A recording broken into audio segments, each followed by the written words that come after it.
दीवाना ये दीवाना रे, गोरी मैं तोर हूँ दीवाना।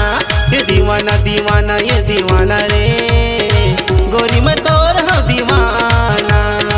मूर्तिर मतैया रानी नैना मिला, मूर्तिर मतैया रानी नैना मिला। दूसर खुटे गावत है गाना रे, गाना रे, गाना रे। दीवाना दीवाना ये दीवाना रे, गोरी मैं तोर हूँ दीवाना। ये दीवाना दीवाना ये दीवाना रे, गोरी मैं तोर हूँ दीवाना।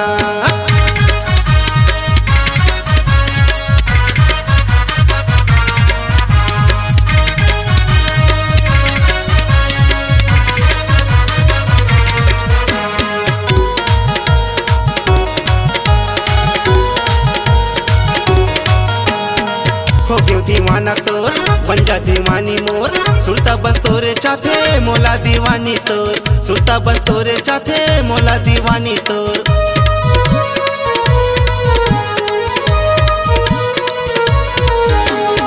हो गयो दीवाना तोर बन जा दीवानी मोर, सुरता बस तोरे चाथे मोला दीवानी तोर, सुरता बस तोरे चाथे मोला दीवानी तोर।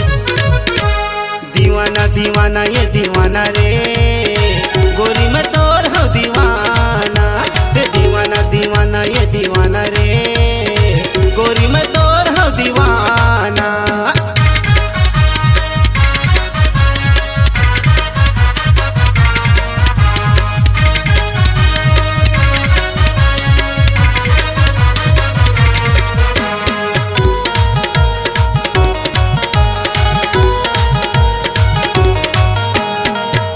मोबाइल ला चले स्टाइल माँ, कतको दीवाना हो गे तोरे स्माइल माँ, कतको दीवाना हो गे तोरे स्माइल माँ।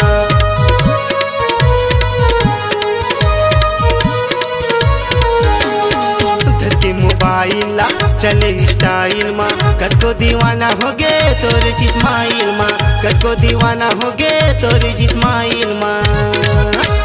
दीवाना दीवाना ये दीवाना रे, गोरी मैं तोर हूँ दीवाना। दीवाना दीवाना ये दीवाना रे, गोरी मैं तोर हूँ दीवाना। मूर्तिर मतैया रानी नैना मिला, मूर्तिर मतैया रानी नैना मिला। दूसर खुटे गावत है गाना रे, गाना रे, गाना रे। दीवाना दीवाना ये दीवाना रे, गोरी मैं तोर हूँ दीवाना। दीवाना दीवाना ये दीवाना रे, गोरी मैं तोर हूँ दीवाना।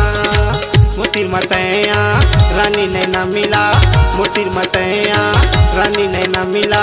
दूसर खुटे गावत है गाना रे, गाना रे, गाना रे। दीवाना दीवाना ये दीवाना रे, गोरी मैं तोर हूँ दीवाना। दीवाना दीवाना ये दीवाना रे, गोरी मैं तोर हूँ दीवाना। रानी मैं तोर हूँ दीवाना, गोरी मैं तोर हूँ दीवाना, रानी मैं तोर हूँ दीवाना। दोस्तों, छत्तीसगढ़ अब आपकी आवाज में झूमेगा। ऑडियो वीडियो रिकॉर्डिंग के लिए चले आइए SLV स्टूडियो चकरभाठा बिलासपुर। सोहन लाल वर्मा जी के द्वारा प्रस्तुत। Phone number 9826740060। आप संपर्क करें।